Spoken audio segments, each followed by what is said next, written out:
इधर मकर संक्रांति के पावन अवसर पर गंगा स्नान के लिए उमड़ने वाली लाखों श्रद्धालुओं की भीड़ को देखते हुए हापुड़ जिला प्रशासन पूरी तरह से अलर्ट मोड पर है, जहां पर जिला अधिकारी और पुलिस अधीक्षक ने संयुक्त रूप से तीर्थ नगरी ब्रजघाट का सघन निरीक्षण किया।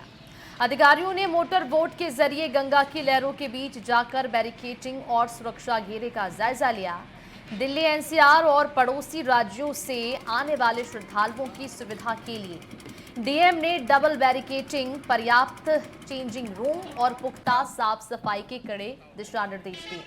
खास बात तो ये रही कि इस बार गढ़मुक्तेश्वर नगर पालिका ने घाटों की सफाई के लिए आधुनिक फ्लोर मल्टी क्लीनर मशीन तैनात की है, ताकि श्रद्धालुओं को स्वच्छ वातावरण मिल सके।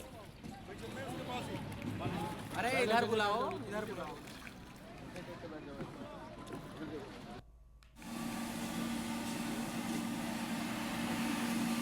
ये जैसा कि आपको बताया कि मकर संक्रांति के पर्व के अवसर पर ब्रजघाट पर जनपद से और लगभग पूरे पश्चिमी उत्तर प्रदेश से एनसीआर क्षेत्र से बड़ी संख्या में श्रद्धालु स्नान करने आएंगे।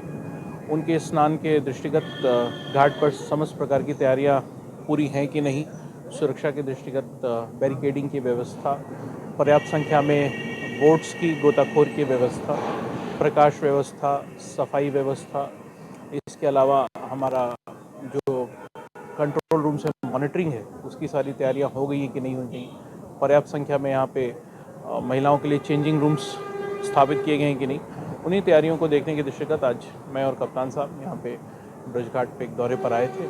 हमारे साथ स्थानीय निकाय और पुलिस के भी अधिकारी थे। तैयारियां लगभग पूर्ण हैं। जो थोड़ी बहुत कमियां रह गई हैं उनके बारे में अवगत करा दिया गया और हमें उम्मीद है कि कल का जो स्नान है वो बहुत अच्छे तरीके से हो पाएगा।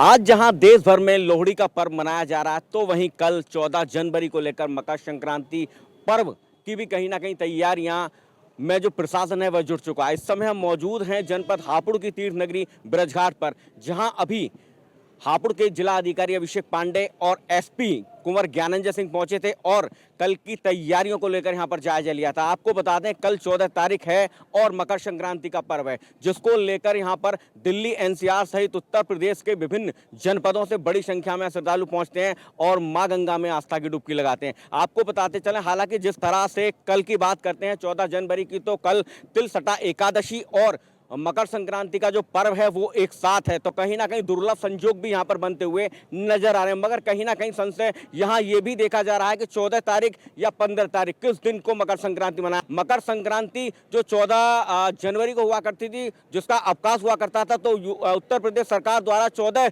जनवरी का अवकाश जो है कैंसिल करके 15 जनवरी को मकर संक्रांति अवकाश जो घोषित किया गया है। हालांकि 14 जनवरी को 3:10 से जो सूर्य है वो मकर राशि में प्रवेश करेगा, तो कहीं ना कहीं उसको लेकर उसके बाद ही जो गंगा स्नान का मकर संक्रांति का संयोग है वो बनेगा। तो अब कहीं ना कहीं दुविधा हालांकि जरूर है, मगर कुछ लोग 14 को भी और 15 को भी दोनों दिन ही मकर संक्रांति का पर्व यहाँ पर जरूर मनाते हुए नजर आए। आपको बताते चले, गंगा घाटों की बात करें तो डीएम और एसपी ने यहाँ पर मोटर बोट के माध्यम से गंगा घाटों के साथ साथ जो बैरिकेडिंग है उसका भी यहां पर निरीक्षण किया था। तो कहीं ना कहीं चाक चौबंद इंतजामात को लेकर हापुड़ प्रशासन पिछले कई दिनों से यहां तैयारियों में जुटा हुआ। आपको बताते चलें, हापुड़ जिला अधिकारी अभिषेक पांडे ने साफ तौर पर यहां निर्देश दे दिया, आने वाले श्रद्धालुओं को किसी तरीके की कोई दिक्कत या परेशानी का सामना ना करना पड़े, इसको लेकर साफ सफाई, डबल बैरिकेडिंग और चेंजिंग रूम की जो व्यवस्था है वो परिपूर्ण मात्रा में यहाँ पर होनी चाहिए। तो कहीं ना कहीं हापुड़ जिला अधिकारी के साफ तौर पर निर्देश हैं,